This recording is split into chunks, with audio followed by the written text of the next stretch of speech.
Universidad Nacional de Quilmes, también de Argentina, de la cual a su vez es profesor ordinario. Además es investigador del Consejo Nacional de Investigaciones Científicas y Técnicas, el CONICET, y se ha especializado en temas de filosofía e historia de la ciencia, especialmente en realismo científico y temas de astronomía antigua. Es autor de una treintena de artículos en revistas científicas especializadas, como por ejemplo Studies in History of Philosophy of Science, International Journal for the Philosophy of Science y Journal for the History of Astronomy. Además de todo esto tiene 5 hijos, lo cual no es poco mérito porque le da el tiempo también para eso. Bueno, actualmente integra uno de los 3 equipos internacionales que investigan el mecanismo de anticitera o anticítera, no sé cómo se pronuncia, acerca del cual nos va a ilustrar en esta conferencia. Bueno, muchísimas gracias por la invitación, a Agustín, al Padre Santiago, a todos los que han permitido que esté acá. Para mí es una gran alegría. Había oído hablar muchísimas veces de Navarra y tengo muchos amigos que nos han dejado y se han venido para acá. Así que es una alegría estar acá, conocer el lugar y también volver a ver viejos amigos. Entonces sí, les voy a hablar un poco del mecanismo de anticítera o anticitera. De hecho se debería pronunciar anticitera, pero me enteré tarde y ya muchísimas veces pronuncié anticítera, así que me va a costar corregirlo. Probablemente diga anticítera, sepan ustedes que es anticitera. ¿De qué se trata esto entonces? En 1900, un grupo de buzos griegos que buceaban en el norte de África volvían a su casa, ya con el barco lleno, y los agarra una tormenta aquí entre Creta y Grecia, digamos, y el continente. Una fuerte tormenta que hace que tengan que parar en esa pequeña isla que se llama entonces Anticitera. Es una isla muy muy pequeña que tiene apenas 1,5 kilómetros de ancho, de largo, por menos de medio de largo, de ancho. Y cuando pasa la tormenta, se calman las aguas, dijeron, somos buzos, buceemos. Entonces bucearon cerca de las costas de Anticítera y a 42 metros de profundidad encontraron un montón de estatuas de cosas de mucho valor de la antigüedad. Acá pueden ver uno de los más bellos, es conocido como el filósofo de Anticítera. Sabemos que es filósofo por la mirada profunda que tiene, no porque hubiera un filósofo allá, pero con esa cara, ¿qué otra cosa podía ser? También una estatua que la hallaron prácticamente entera, después la tuvieron que rearmar, pero del joven de Anticítera, también muy bella, un montón de estatuas de bronce, y armas, y joyas, y un montón de tesoros importantes. Sin duda era un barco que llevaba tesoros, probablemente hacia Roma.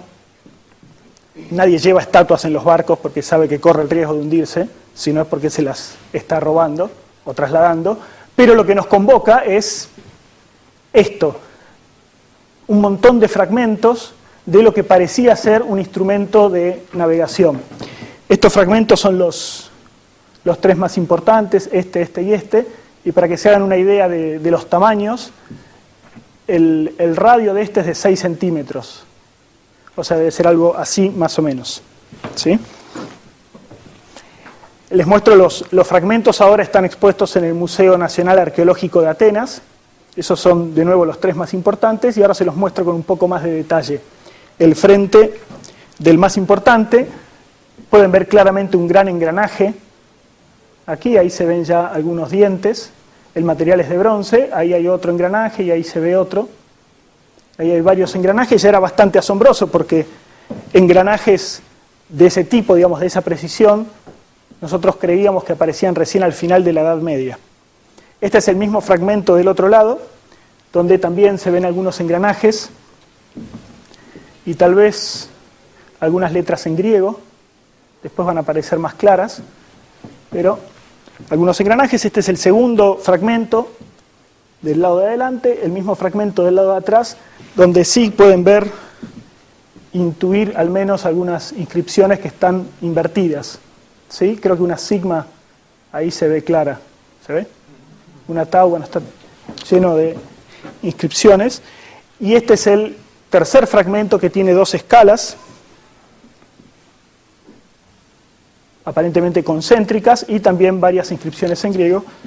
Este es el mismo fragmento del lado de atrás, y después les voy a contar unas cosas fundamentalmente para qué servía esa especie de plato con ese agujerito ahí. El barco... Sí.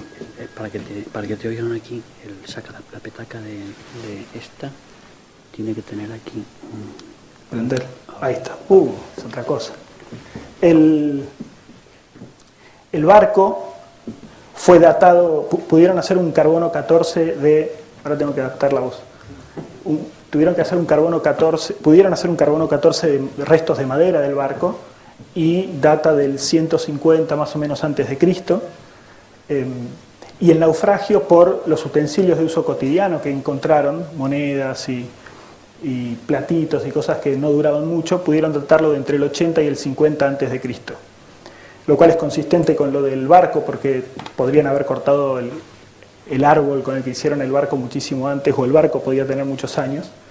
Pero hay una datación independiente del instrumento en sí mismo que tiene que ver con el estilo de las letras, ¿no? Cómo hacían la sigma, cómo hacían la tau, tiene que ver con los ángulos, si era muy abierta o muy cerrada la sigma. Bueno, por varios detalles lo han datado del 100 al 150 antes de Cristo, ¿sí?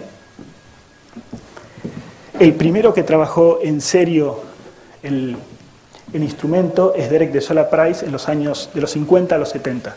Hasta él, digamos, apenas se descubre todo el naufragio, por supuesto, no genera mucho interés el instrumento, porque habían descubierto muchísimas cosas más impresionantes, en particular las estatuas, pero las primeras hipótesis que aparecieron tenían que ver con un posible origen extraterrestre del instrumento, porque claro, es demasiado avanzado para la época, o tal vez de origen humano, pero que se cayó en el mismo lugar muchos siglos después. Pero el primero que lo trabaja en serio es Derek de Sola Price, que publica esto en los 70. Él lo que hace es sacar unas radiografías de los fragmentos, por supuesto ya no se pueden romper, no se permite romperlos, para ver cuántos engranajes tenía y cómo estaban enganchados. Acá pueden ver una radiografía y ahí pueden ver la misma radiografía con los dibujos que hizo él, ubicando los engranajes y tratando de contar los dientes que tenía.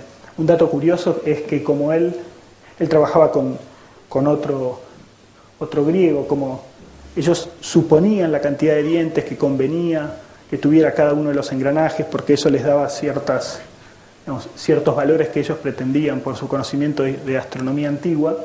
Pusieron a su mujer a contar los dientes, que no tenía ningún conocimiento de astronomía, para que no hubiera ninguna carga teórica de la observación. Y en general, es una buena enseñanza, cuando se apartó de lo que dijo su mujer, se equivocó, ¿sí?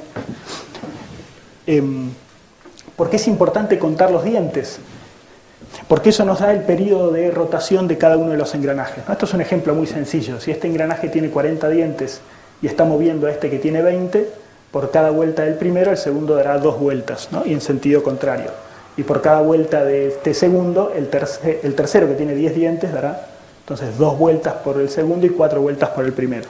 Entonces, conociendo la cantidad de dientes, multiplicando y dividiendo, uno puede saber la proporción de giro de cada uno de los engranajes. Y esto, si tiene alguna significación astronómica, nos puede decir para qué servía el aparato. Entonces, la propuesta de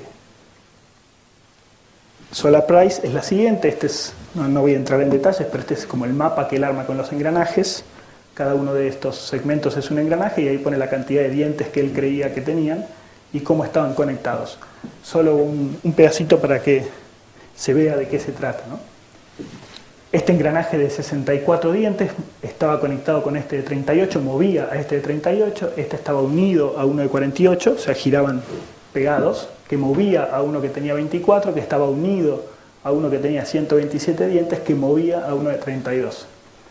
Entonces, la proporción de giro de este último de 32 respecto del de primero es de 13,36842105, que puede no decirnos nada, pero es 254 dividido 19.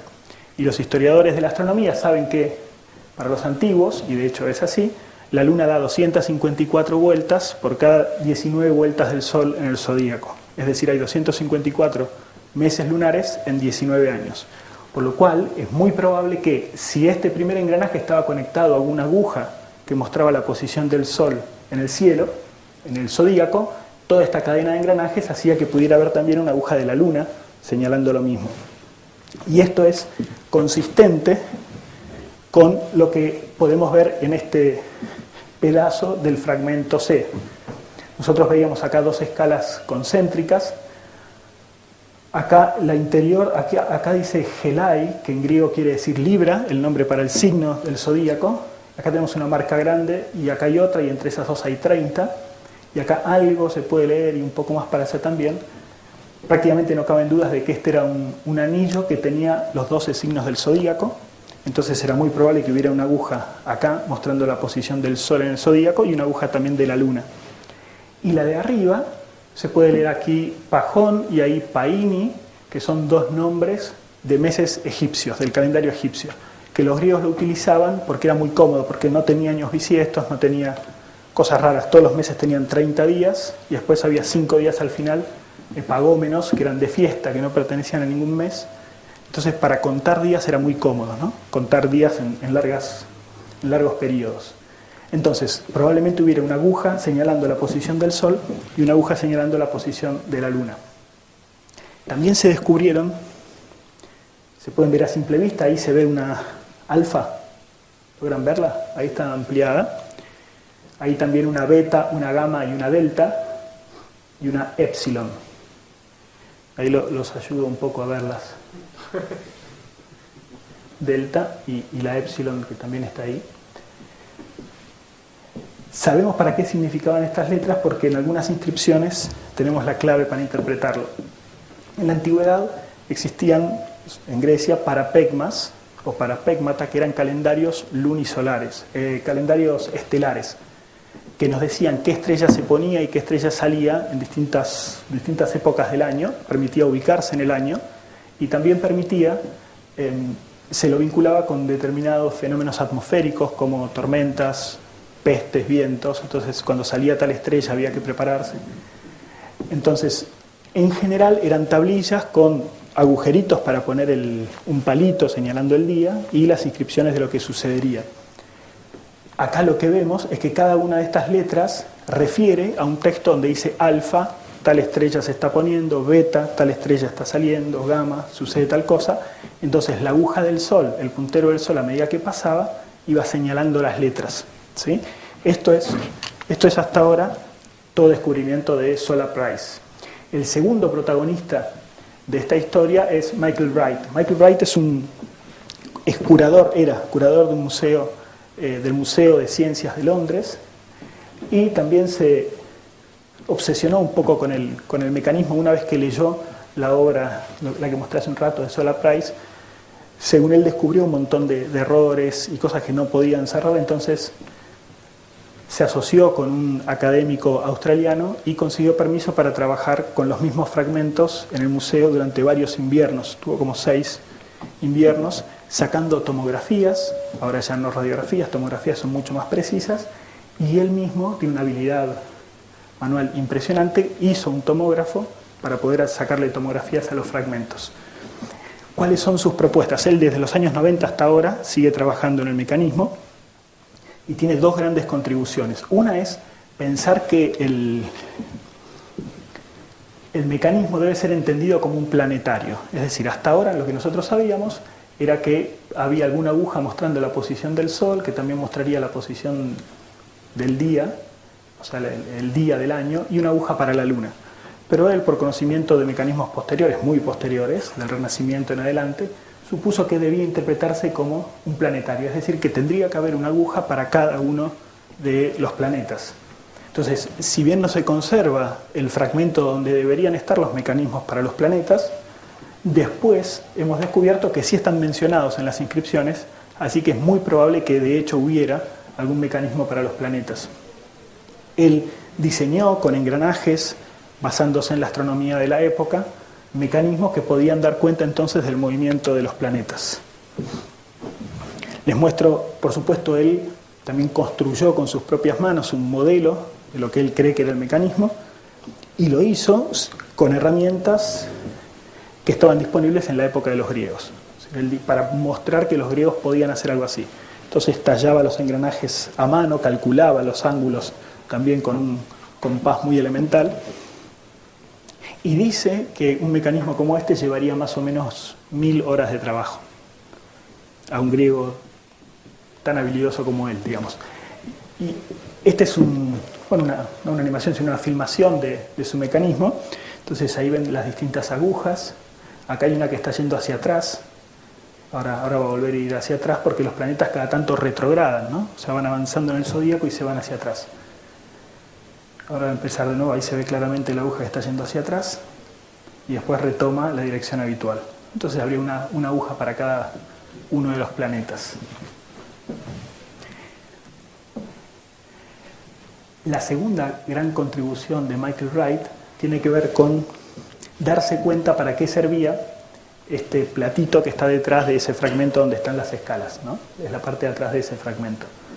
Él reconoció que, porque hay mecanismos, insisto, muy posteriores, pero que tienen algo parecido, que en ese huequito se colocaba una pelotita mitad pintada de blanco, mitad pintada de negro, que giraba a la velocidad del mes lunar, es decir, mostrando las fases de la luna, ¿sí? Entonces cuando la pelotita mostraba su cara negra sería una luna nueva, cuando mostraba un cuarto sería un cuarto, y así iría girando, mostrando las fases de la luna. De hecho estaba en la animación anterior, acá se ve cómo iría enganchada la pelotita y tapada por esto que es lo que se conserva. Entonces va un poco rápido, pero va mostrando las fases de la luna, ¿no? Mostrando las 4 caras en un mes. Otra contribución importante de Michael Wright es la siguiente. El calendario egipcio es muy cómodo, pero tiene un problema, que es al no tener años bisiestos se va desajustando respecto del zodíaco, 1 grado cada 4 años. Entonces él se dio cuenta que detrás del calendario había pequeños agujeritos, eso ya lo sabía Price, pero no sabía para qué servían. Él se da cuenta que el calendario era movible, uno podía sacar el calendario, el anillo del calendario, y moverlo a una posición cada 4 años, ¿sí? Volviéndolo a ajustar. Entonces de eso también se da cuenta Michael Wright. Hay un problema con la anomalía solar. ¿Cuál es el problema? Recién decíamos que podría haber una aguja que señalara al mismo tiempo la posición del Sol en el zodíaco y el día del año. Ahora, el Sol no va a la misma velocidad a lo largo del año. En algunas partes avanza un poquito más rápido, en otras partes avanza un poco más despacio. No mucho, la diferencia respecto de la velocidad media nunca es más de 2,5 grados, pero eso quiere decir que si señala bien la posición del Sol, señala mal el día, se puede correr por 2 días, o si señala bien el día, entonces no me señala bien la posición del Sol. La propuesta de Price es que simplemente había una sola aguja que mostraba la posición media del Sol. Entonces indicaba bien el día, pero no indicaba bien la posición del Sol. Mostraba la posición media, la posición en la que estaría el Sol si fuera a una velocidad constante. La propuesta de Michael Wright, acá por supuesto es teórica, porque no tenemos fragmentos que nos puedan indicar para un lado o para el otro, es que en realidad había 2 agujas, una que iba a la velocidad media, en este caso la más larga, que señalaba entonces el día, y una más corta que señalaba la posición del Sol en el zodíaco, pero la posición verdadera, con aceleraciones y desaceleraciones. Y la forma de hacer que el puntero acelerara y desacelerara era metiendo engranajes sobre engranajes, imitando la geometría de los griegos, o sea, los modelos geométricos para los planetas que tenían los griegos. Al principio esto pareció como una exageración de Michael Wright, ¿no? Es como pedirle demasiado a los griegos no les molestaría tener la velocidad media, y simplemente porque él tenía muchas horas y trabajaba mucho en esto, quiso como completarlo. Pero después, algunos años después, se descubre que, y ahora les voy a mostrar cómo, la aguja de la Luna sí seguía las irregularidades de la Luna, con un método muy muy complicado, por lo cual el movimiento del Sol, que es mucho más simple que el de la Luna, seguramente tenía alguna forma de mostrar el movimiento verdadero del Sol y no el medio. Nosotros hemos hecho otra... Ese es el modelo de Michael Wright. Entonces ahí están las 2 agujas superpuestas, Ahí se empieza a separar, ven que la del Sol se atrasa, ¿ven? Está un poquito atrasada respecto a la del día. Después la vuelve a alcanzar, digamos, ahí se vuelven a poner en las dos superpuestas, porque siempre la diferencia máxima puede ser de hasta 2 grados, ¿no? No más de eso. Y ahí se vuelven entonces a separar, y ese ciclo se repetiría todos los años. Nosotros hemos hecho la siguiente propuesta. Nosotros sabemos que, evidentemente, esta escala está dividida en 360 marcas, una por grado, que es la del zodíaco, ¿sí? 12 signos, cada signo con sus 30 marcas, una por grado. El de arriba, en cambio, tiene 365 días, por lo cual tiene 365 marquitas. Eso quiere decir que hay más marcas de días que de grados. Eso quiere decir que en cualquier porción siempre tendría que haber proporcionalmente más días que grados. Sin embargo, lo que uno observa a simple vista es que, por ejemplo, en este pedazo que es prácticamente un signo del zodíaco, Libra, hay 29 grados en 28.5 días. Hay menos días que grados, cuando tendría que ser al revés. La primera explicación intuitiva puede ser que sea un error, pero curiosamente en Libra el Sol va más rápido, recorriendo en 28 días y medio 29 grados. Es decir, parecería que la escala en esta parte está como más apretada para que el Sol vaya, siendo a la velocidad media, recorra más zodíaco, ¿sí? De hecho, bueno, tuvimos que trabajar ya con el fragmento completo. Toda esta parte está tapada, pero con las tomografías que nos facilitó un grupo que voy a contar ahora, pudimos trabajar. Entonces la tarea fue identificar todas las marquitas y ver si esa tendencia que se veía solo en esta parte se da a lo largo de todo el fragmento, y efectivamente es así. Si las líneas amarillas marcan dónde debería estar la marca si están más juntas, es decir, si está dividido de una manera no uniforme. Y las marcas rojas muestran dónde debería estar si estuviera dividido uniformemente. Ahora, claramente se ve acá que coincide mejor con la amarilla, ahí la del 210 claramente coincide mejor con la amarilla, y ahí también. Es decir, que hay una evidencia empírica fuerte ahí se ve un poco ampliado, para considerar esta hipótesis. Ahora, parecería difícil hacer que las marquitas estén más o menos separadas, ¿no? Ya parece algo difícil. Para que tengan una idea, la diferencia entre dos marcas es más o menos de 1 milímetro, ¿no? Y la diferencia entre una escala y la otra serían de 2 milímetros en un cuadrante, en 90 grados. Parecería muy difícil de hacer. Hay dos propuestas en la astronomía antigua que podrían fundamentar esto. Una es la propuesta de los griegos, que es suponer una excentricidad, es decir, el Sol no va a una velocidad uniforme respecto de la Tierra, pero sí respecto de un punto excéntrico. Respecto de ese punto, el Sol se mueve a una velocidad constante. Entonces, eso quiere decir que respecto de otro centro, o sea, de otro punto que hace las veces de centro, las marcas serían equidistantes, no respecto del centro de los anillos, pero respecto de otro punto. Entonces, si uno simplemente pusiera el transportador ahí y marcara desde ahí, le quedaría irregular respecto de donde están las agujas. Entonces, no sería difícil hacerlo. El otro posible modelo es no griego, sino babilónico. Para los babilonios, la aritmética babilonia lo que proponía era que el Sol iba a una velocidad constante la mitad del año, pero por debajo de la media, cuando el Sol va despacio, y después abruptamente subía la velocidad e iba también a una velocidad constante, pero por encima de la media.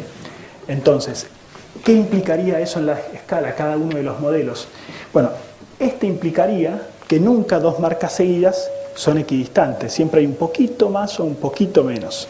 Mientras que este modelo indicaría que siempre en la misma zona, la parte veloz o la parte lenta, las marcas serían equidistantes.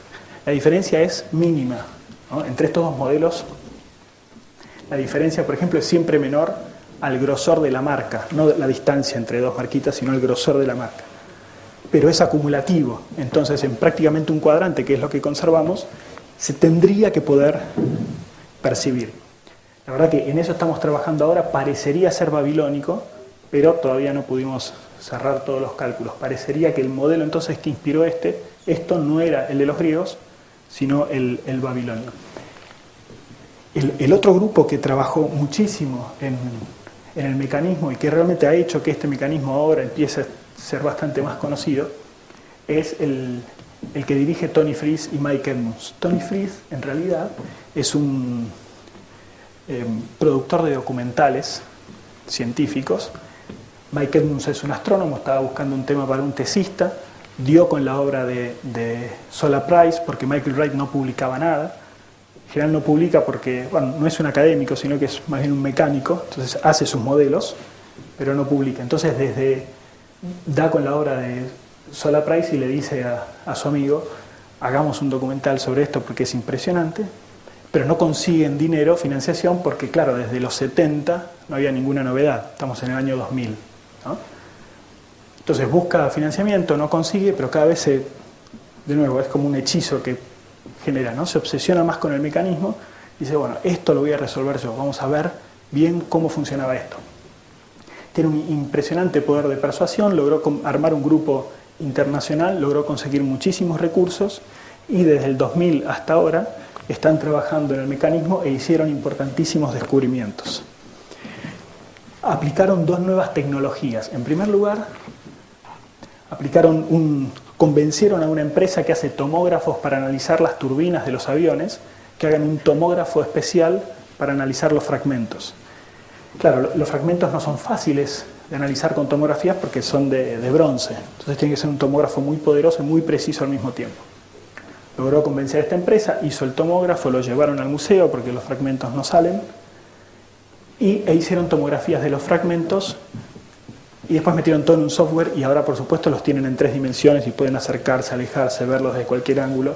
Tienen más de 10 imágenes por milímetro, por lo cual los ven perfectamente, lo cual facilitó muchísimo la investigación. Acá les muestro como una animación de las tomografías. Estamos en el primer fragmento del grandote yendo de afuera hacia adentro, ¿eh? Ahí ya se empieza a ver el primer engranaje grandote, ese que está en cruz, y debajo de él aparece el engranaje este que tenía 64 dientes conectado a otros engranajes y van apareciendo todos los engranajes. Después hay una capa de metal, una placa, y detrás de la placa todavía siguen una serie de engranajes. Fíjense la perfección de los dientes, ¿no? Cómo se han conservado más de 2000 años debajo del agua, ¿no? Hay un pedazo de otro engranaje, ahí hay otros 4 engranajes. Después de eso vamos a hablar ahora. Y otros engranajes. Entonces, en primer lugar, hicieron estas tomografías, que además sirvió para leer inscripciones que estaban ocultas con restos que habían quedado en los fragmentos, que no se podían leer a simple vista, ¿no? Pudieron duplicar la cantidad de letras que se habían leído anteriormente. Y también convencieron a este muchacho, Tom Malsbender, que trabaja en HP. Él trabaja para algo muy curioso, que es hacer más realista los cambios de luz en las animaciones, de los dibujos animados tipo Shrek o los de Pixar, por ejemplo, utilizan esta tecnología. Cuando un muñequito se mueve y el foco de luz está fijo o el foco de luz cambia, es muy difícil ir reflejando los cambios de luz. Lo que a él se le ocurrió es, si uno tiene un muñeco fijo y una cámara fija y flashes a distintos ángulos, cubriendo media esfera, cada uno de estos es un flash, y le saca fotos fijas pero con flashes a distintos ángulos, bueno, uno puede barrer todas las posibles luces y después, por supuesto, mete eso en una computadora y puede jugar con la luz. Una vez asistió a una conferencia de arqueología y se dio cuenta de que su método podía servir para leer inscripciones, porque no es trivial, es muy difícil a veces leer las inscripciones por los problemas de luz, porque uno necesita, para ver la más mínima irregularidad, porque están muy gastadas, jugar mucho con la luz. No es raro ver arqueólogos que van al amanecer o al anochecer alguna inscripción para que la luz les dé de costado, porque si da de frente no se puede leer prácticamente nada. Entonces, con su técnica, en la comodidad de una computadora en su casa, uno puede jugar con la luz e incluso crear efectos imposibles, como que la luz salga de adentro, cosas así, para leer mejor las inscripciones. Están llevando el aparato de nuevo al museo. Esto lo hicieron todo en el 2005, que consiguieron un nuevo permiso para trabajar con los fragmentos. Esto, por ejemplo, es una tablilla con una foto común y acá está utilizando su método. ¿Ven cómo se ve muchísimo mejor la más mínima irregularidad?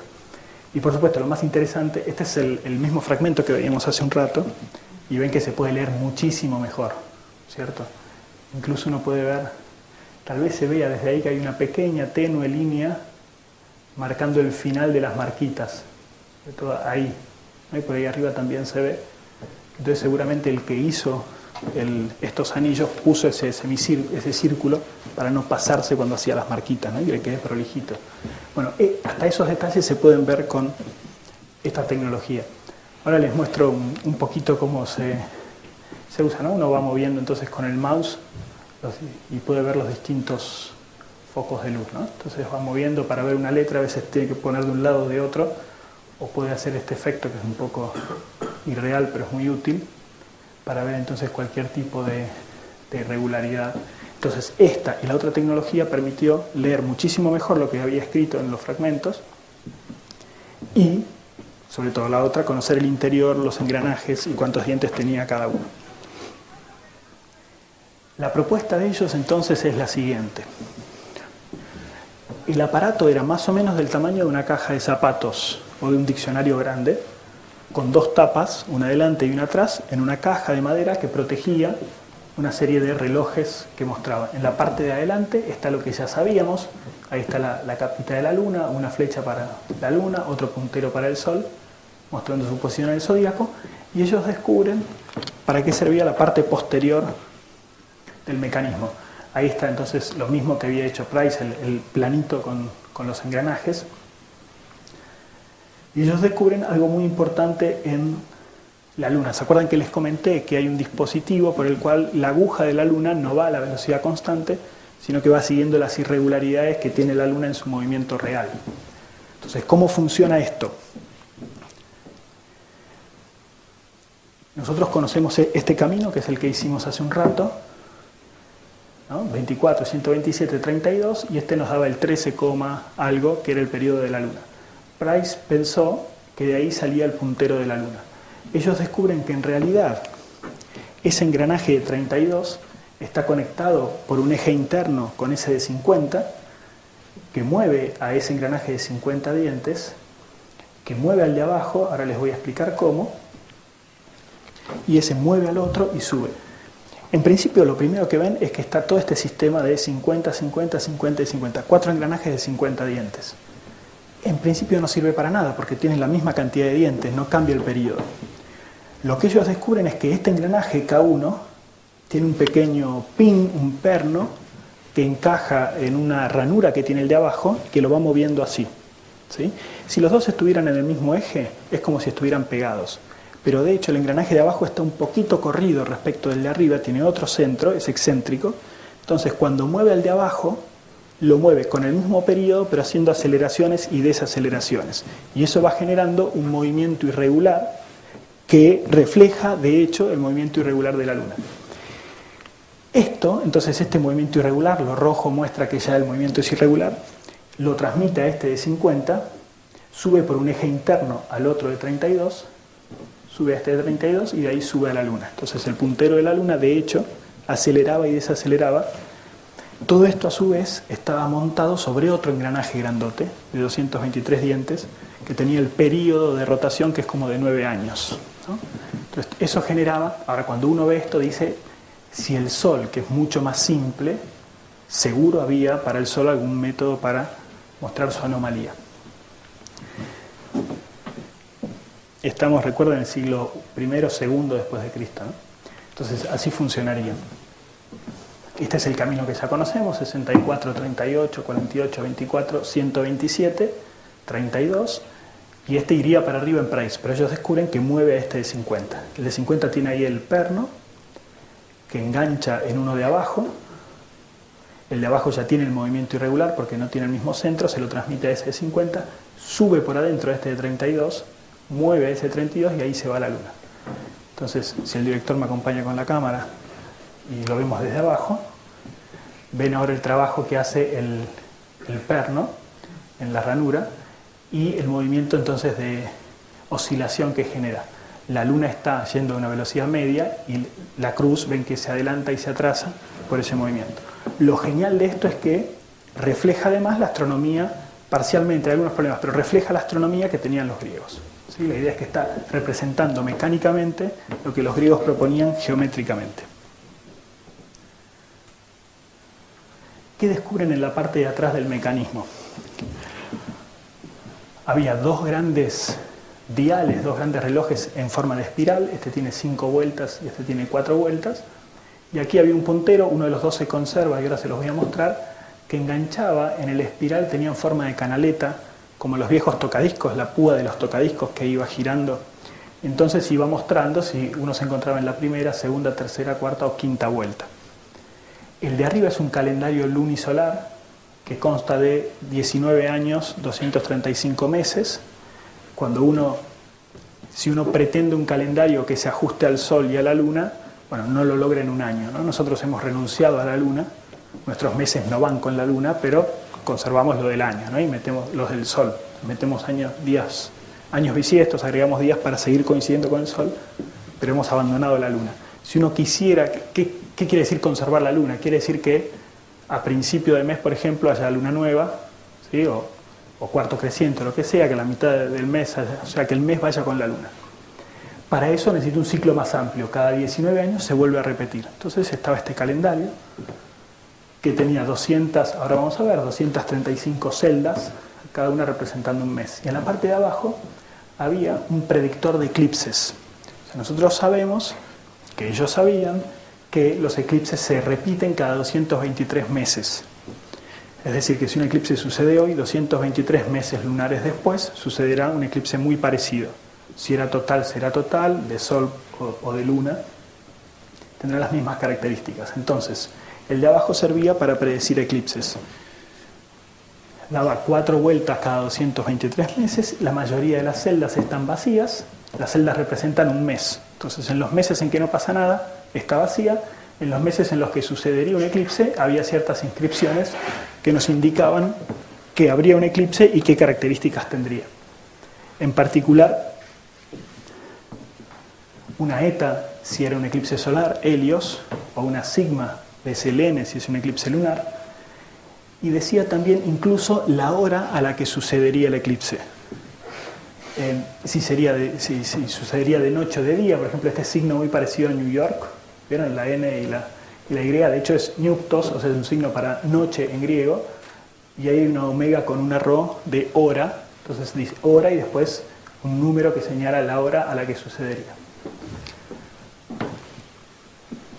Ahora, los eclipses se repiten cada 223 meses en un ciclo conocido como el ciclo de Saros, pero no es exacto, se corre 8 horas, se atrasan 8 horas. Entonces, si hoy sucede un eclipse a las 2 de la tarde, sucederá a las 10 de la noche dentro de 223 meses.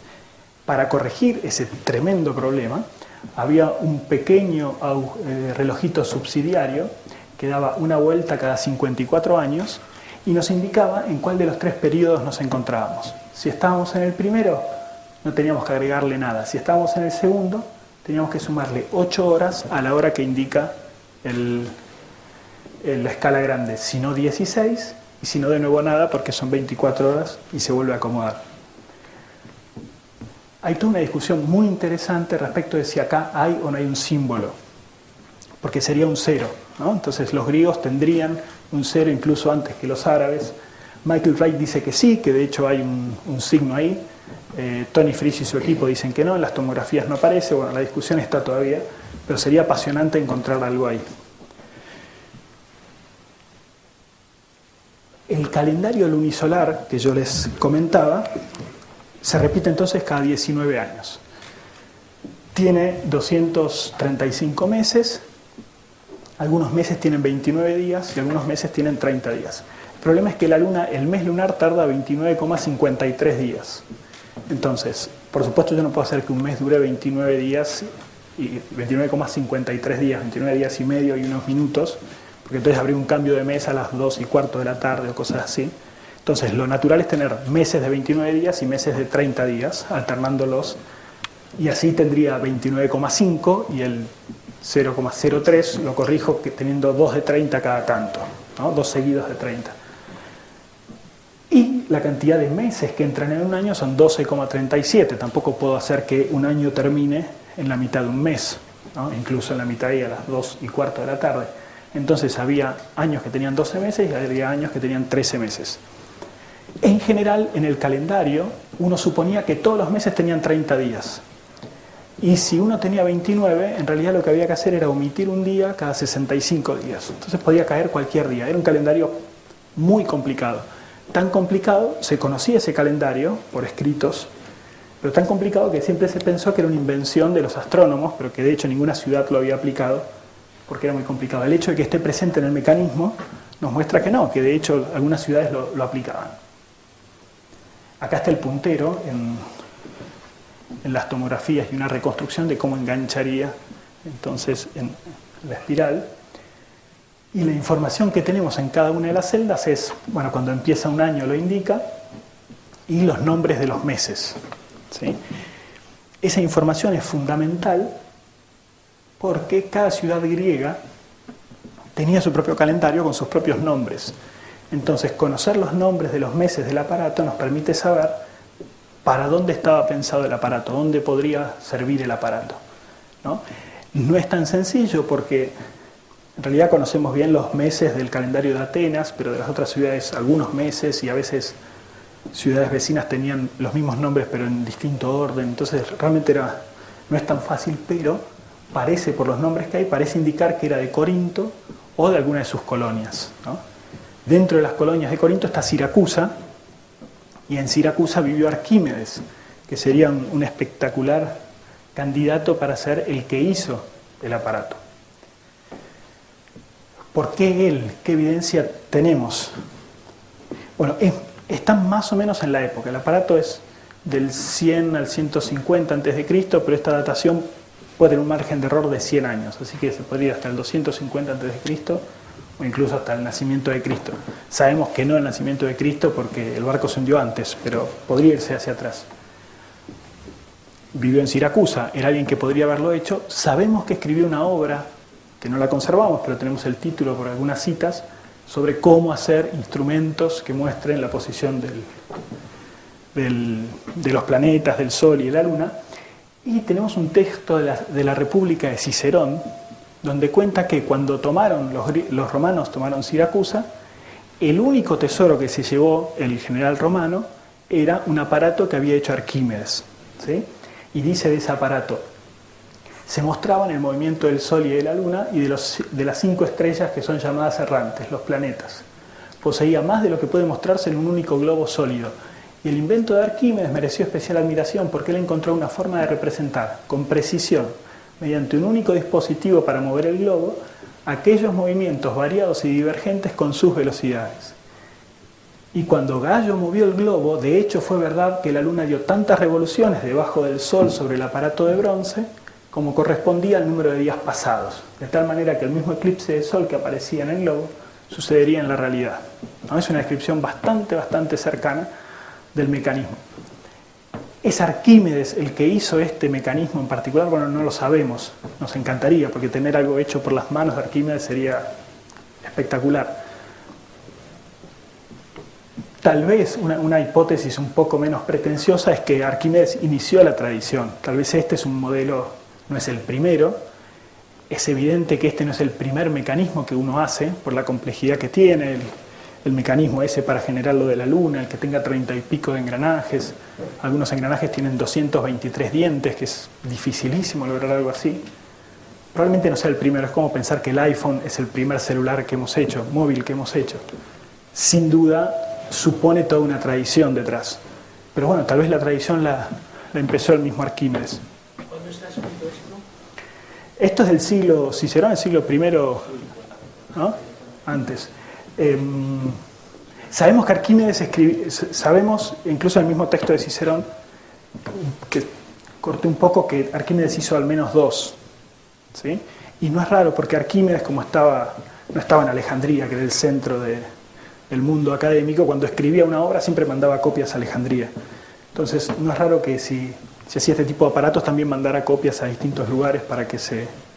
Y tal vez, bueno, en alguno de esos viajes se perdió. Bueno, hay mucha especulación sobre esto. Pero no termina acá, ¿no? El calendario tenía 2 relojes subsidiarios. Para que el calendario funcionara in eternum, o por lo menos funcionara mucho mejor, había que omitirle un día cada 4 ciclos, ¿no? Entonces, este relojito daba una vuelta cada 76 años y nos indicaba en cuál de los 4 periodos estábamos para recordarnos que teníamos que omitir un día cuando llegábamos al último ciclo. Y el último relojito subsidiario que tiene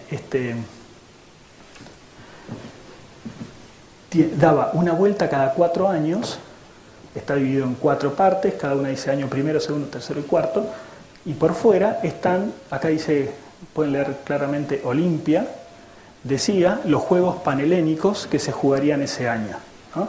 Entonces nos indicaba que este año se jugarían las Olimpiadas, que este año se jugarían los juegos de Nemea y de Naa, que después se repiten cada 2 años. Entonces nos decía, bueno, empiecen a ahorrar que se vienen los Juegos Olímpicos, empiecen a ahorrar que viene tal copa, ¿no?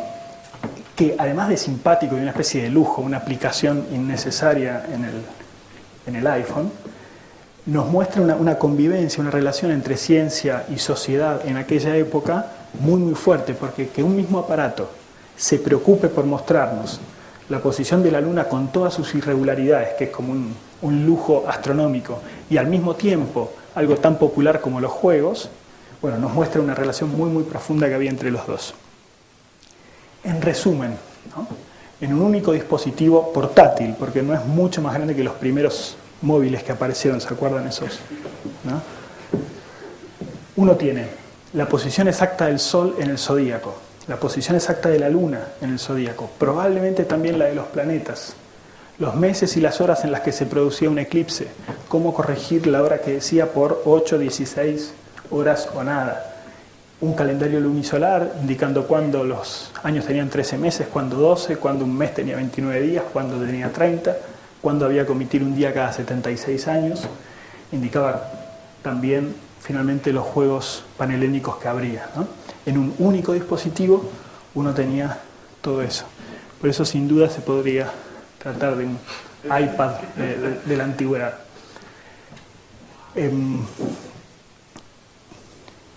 Solo para que tengan una idea de qué tan original, qué tan impresionante es el descubrimiento, los siguientes aparatos astronómicos que nosotros tenemos con engranajes son solamente 2 hasta el Renacimiento. Uno bizantino del siglo V o VI después de Cristo. Esto es lo que se conserva. Después de Cristo. Ahí está mal, después de Cristo. Apenas un engranaje que tiene 59 días, porque entonces había un mes de 30 y uno de 29, tenía 29,5 días, algún otro se reconstruyó lo que falta y no tendría más de 5 o 6 engranajes. Ese está en el Museo de Ciencia de Londres y me perdí, después les muestro otro que hay en el Museo de Oxford, que también es muy sencillo, tiene apenas 6 o 7 engranajes y es de 1221, ¿sí? Entonces, para concluir, además de la historia fascinante, ¿no?, del descubrimiento de este aparato que nos hace replantear un poco nuestro conocimiento respecto de muchos aspectos de la antigüedad, ¿qué conclusiones uno puede sacar? Primero, la investigación está en progreso, sigue, podría todavía descubrirse nuevas cosas. En general suponemos que la estructura fundamental del aparato está resuelta, puede haber novedades de detalle que podrían ser muy interesantes, pero en general sabemos más o menos lo que mostraba. Pero, sin duda, es una gran revolución en la historia de la tecnología, ¿no? Este tipo de aparatos se pensaba que aparecían a fines de la Edad Media, ¿no?, cuando aparecen todos los relojes. Por supuesto, esto no es un reloj en el sentido de que no tiene un movimiento autónomo, ¿no? Uno le daba manija, ¿no? Lo movía para mover las agujas, no se movía solo, aunque algunos sostienen que podría ser. En esa época había relojes de agua, digamos, de goteo, que podrían, pero sería muy incómodo, es muy portátil, uno tendría que andar con un tanque de agua para hacerlo mover, así que probablemente no fuera así. Creo que nos invita también a replantearnos un poco la visión que tenemos de los griegos, un poco, sí, de simplicidad didáctica, de oposición a los romanos, como los griegos eran los grandes teóricos, pero miraban el cielo y se caían en los pozos, ¿no? Y los romanos sabían hacer represas, pero filosóficamente eran un desastre. Bueno, acá vemos algo que hicieron los griegos que no sabemos que hayan hecho los romanos y que implica un conocimiento técnico impresionante y un interés por eso también, ¿no? En segundo lugar, humildad y precaución respecto del conocimiento que nosotros tenemos de la antigüedad, ¿no? Ha dado muchas sorpresas este mecanismo, ha refutado a muchos grandes historiadores, ¿no? Que decían estas cosas no pueden pasar. Un ejemplo es el del calendario, que no es muy impresionante, pero es, vamos a decir, bueno, los griegos dicen que tenían un calendario, pero nosotros decimos que eso es imposible porque es muy complicado. Bueno, no, acá está, lo usaban, ¿no? Otro ejemplo es la interpretación del texto de Cicerón. La República de Cicerón no es un libro que nadie lee, es un libro hiperleído. ¿No sabíamos que Arquímedes había hecho algo así? ¿No podíamos suponerlo? Bueno, lo que suponíamos era que Cicerón decía pavadas, que es imposible que Arquímedes pudiera hacer algo así. Bueno, ahora nos muestran que sí. Entonces, tener como más humildad frente a lo que dicen los antiguos, ¿no? Pensar que pueden tener razón. Después, esto es un problemita más técnico, pero es interesante lo que este aparato nos puede enseñar al problema del realismo y el instrumentalismo en la antigüedad, ¿no? Ustedes recuerdan que hubo una gran corriente desde Duhem en adelante que sostenía que la astronomía para los antiguos era puramente, lo consideraban un instrumento de cálculo, pero sin ninguna pretensión de estar describiendo el mundo tal cual es, ¿no? Después hubo una corriente muy fuerte también refutando muchas de las cosas que decía Duhem y mostrando que muchos astrónomos en realidad eran realistas. En particular Ptolomeo consideraba que los epiciclos y los deferentes estaban ahí y eran la causa real del movimiento de los planetas, ¿no? No era un mero instrumento de cálculo. Sobre eso, si quieren, después hablamos. Pero lo interesante es que este dispositivo que genera el movimiento de la Luna no es exactamente un epiciclo y un deferente, no refleja exactamente el movimiento de los planetas, sino que lo hace solamente en ángulo, pero no en profundidad. ¿Qué quiere decir? Es un excelente instrumento de cálculo, como les gustaría a los instrumentalistas, pero no refleja el modelo real. Hay un texto de Ptolomeo, siglo II después de Cristo. Él escribe el Almagesto, que es la obra astronómica más grande, pero después escribe un librito más chiquito que se llama Las hipótesis planetarias, que dice que lo escribe para los que hacen aparatos. Entonces acá resumo las ideas fundamentales para los que hacen aparatos, para que entiendan lo que tienen que reflejar. Pero no como aquellos que hacen aparatos con modelos falsos que no reflejan la realidad de las cosas, que más que el mundo lo que muestran es su propio ingenio, sino para los que quieren reflejar el modelo real del mundo, ¿no? Entonces tal vez este sistema del perno y la ranurita era el que utilizaban estos instrumentistas, que eran también instrumentalistas, y los griegos tenían entonces había modelos que solamente reflejaban las apariencias, pero que no tenían pretensiones de realidad. Bueno, creo que esto enriquece un poco ese debate. Después hay una pregunta muy interesante, justamente porque este mecanismo, el de la Luna, es parecido, pero no es exactamente igual al de epiciclos y eferentes. Habla un debate de si el que hizo el aparato estaba tratando de reflejar el sistema de epiciclos y eferentes, o fue por otro camino y después un astrónomo adaptó eso que funcionaba bien a la cosmología haciendo el sistema de epiciclos y eferentes. Es decir, si el sistema de epiciclos y eferentes no se inspiró tal vez en una solución mecánica a reflejar mecánicamente las regularidades babilónicas, ¿no? Entonces mostrando un posible origen distinto del sistema de epiciclos y eferentes que conocemos realmente poco acerca del origen. Y por supuesto quedan un montón de preguntas abiertas, ¿no? En primer lugar, como les decía, hay todavía detalles que no se entienden. Hay un engranaje que sobra de 63 dientes que no saben dónde ponerlo. Hay textos que todavía no han logrado interpretar del todo. Es muy fragmentario, entonces bueno, hay posibles interpretaciones, hay todavía equipos trabajando. No tenemos ni idea, digamos, no hay acuerdo acerca de la causa final del aparato, para qué fue hecho, para qué un griego haría algo así. Para cálculo parece que no, porque uno utilizando un lápiz y un papel, una tablilla y una mano, sería mucho más preciso que este aparato, ¿no? Hay estudio hecho de cómo los engranajes ahí son triangulares, genera un movimiento más bien no continuo, ¿no? Discontinuo, que entonces es bastante impreciso, y cuando hay una cadena larga de engranajes, como en el caso de la Luna, bueno, eso genera un arrastre grande, por ejemplo, de hasta de 15 grados, cuando la corrección que está haciendo de la Luna, todo eso es para corregir 5 grados, ¿no? Entonces, para calcular seguro que no servía. Tal vez para hacer cálculos a grosso modo, pero no para cálculo preciso.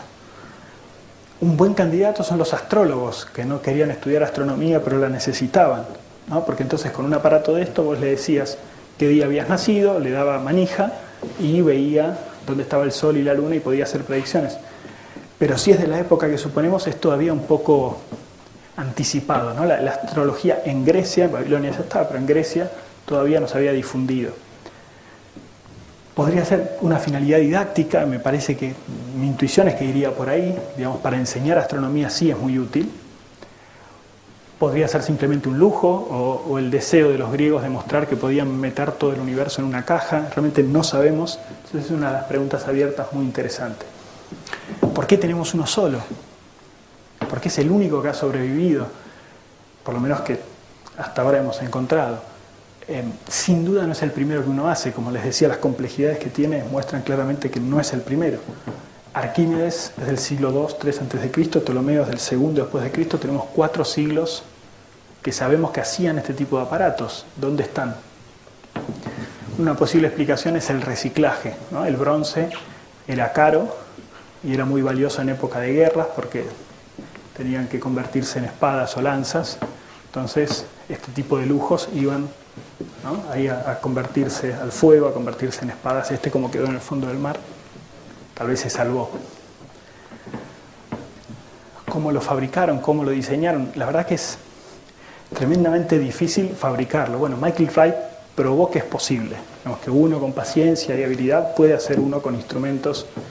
Pero, por ejemplo, nosotros hicimos una réplica en Estados Unidos, pero utilizando tecnología del siglo XX, utilizando grandes máquinas que tallan los engranajes, y aún así tuvimos que tirar un montón de engranajes. Realmente supone una habilidad impresionante. Y no solo hacerlo, diseñarlo. Sí, para diseñar esto uno tiene que hacer que todos se encajen en los ejes en los que tienen que encajar, y eso tiene que ver con las distancias y los tamaños de los engranajes, y eso tiene que ver con la cantidad de dientes. Uno no puede agrandar o achicar un engranaje sin consecuencias. Entonces, lograr que cada uno entre donde tiene que entrar sin hacer planos, porque que nosotros sepamos no hacían planos, pensar eso en 3 dimensiones y diseñarlo es realmente asombroso. ¿Quién lo hizo? Ojalá sea Arquímedes, pero no lo sabemos. ¿Cuándo se hizo exactamente? Esta datación de un siglo para adelante y para atrás no nos deja muy satisfechos, ¿no? Tendríamos que poder lograr algo más preciso y en eso estamos trabajando. Bueno, quería contarles un poco este descubrimiento que es realmente asombroso y las consecuencias que tiene. Muchas gracias.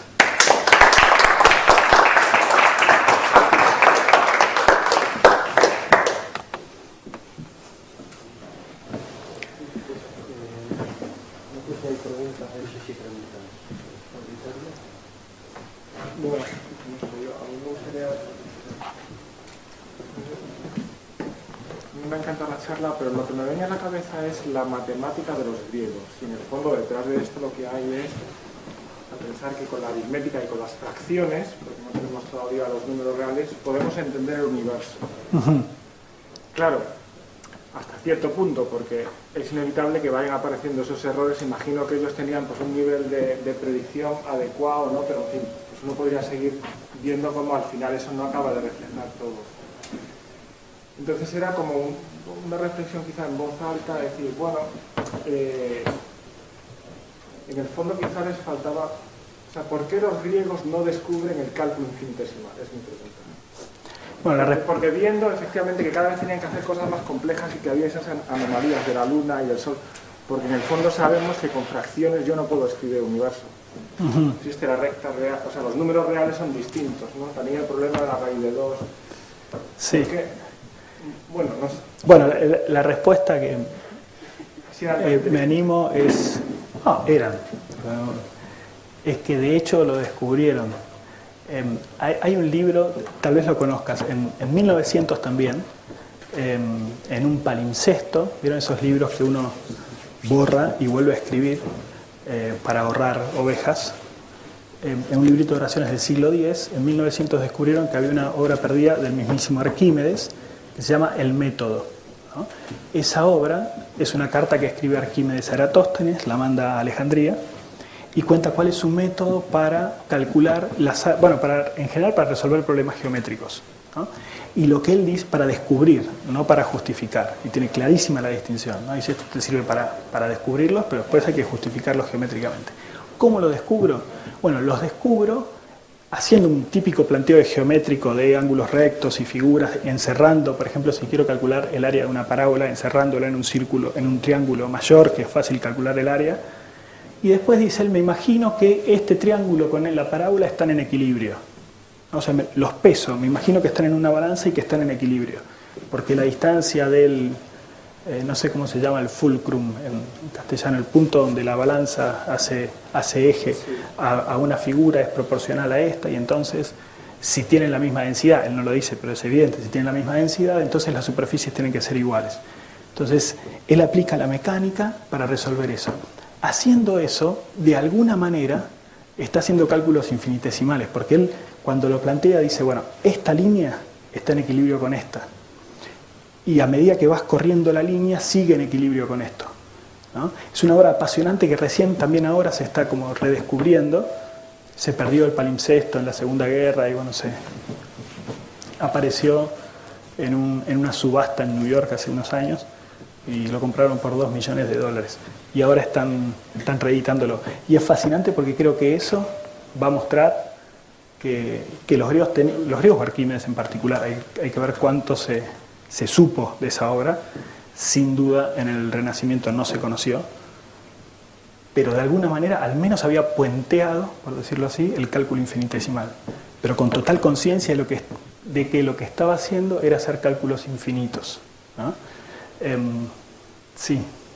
Es que me parece muy interesante tanto la pregunta de don Javier como la respuesta tuya. Por cierto, el librito ese está editado en Alianza, el del método, que me imagino que será una edición muy antigua, yo lo tengo. Pero claro, lo que has dicho antes de que se estaba intentando ver si había en el fragmento ese si había un cero, claro, porque para el cálculo infinitesimal, yo no soy matemático, pero me imagino que lo esencial es el cero, ¿no? Es decir, el límite cuando algo tiende a cero. Bueno, o a infinito, es más esencial el infinito.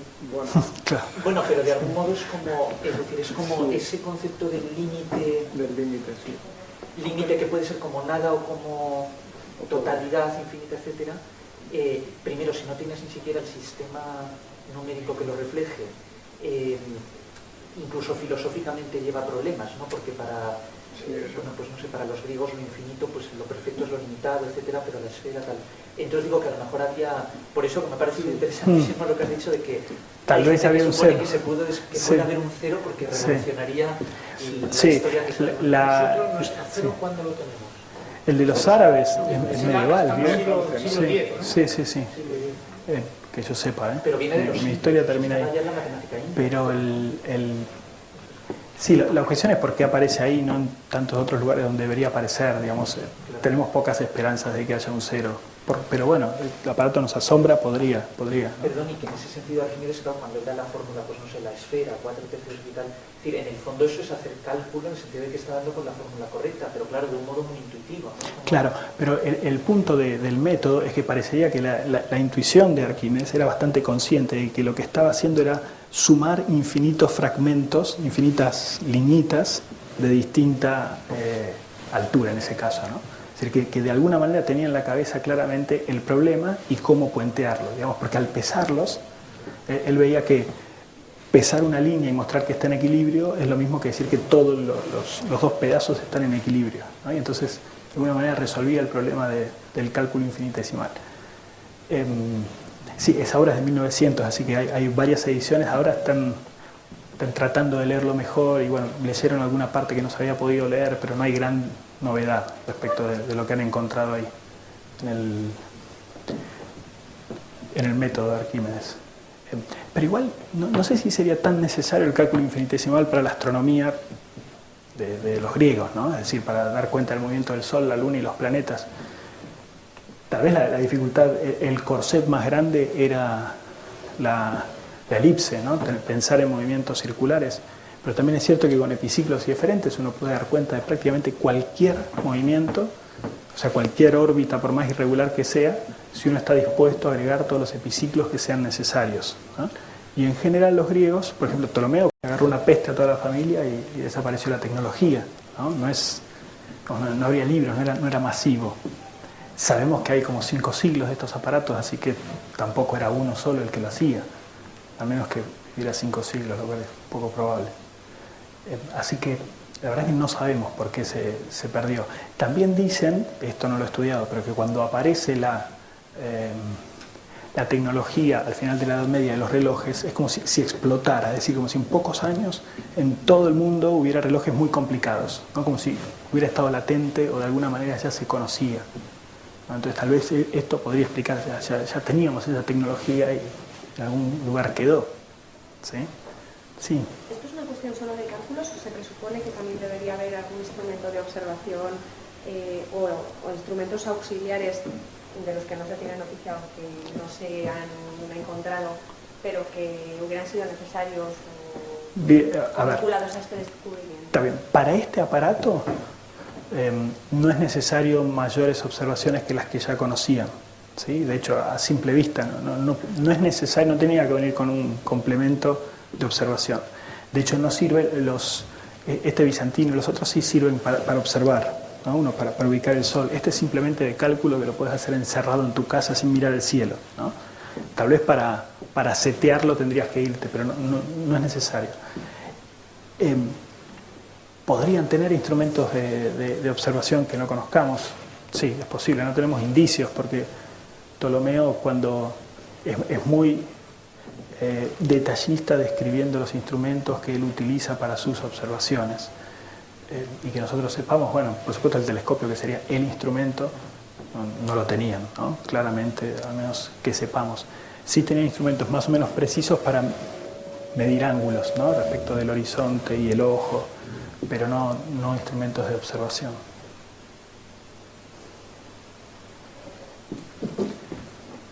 Bueno, muchísimas gracias.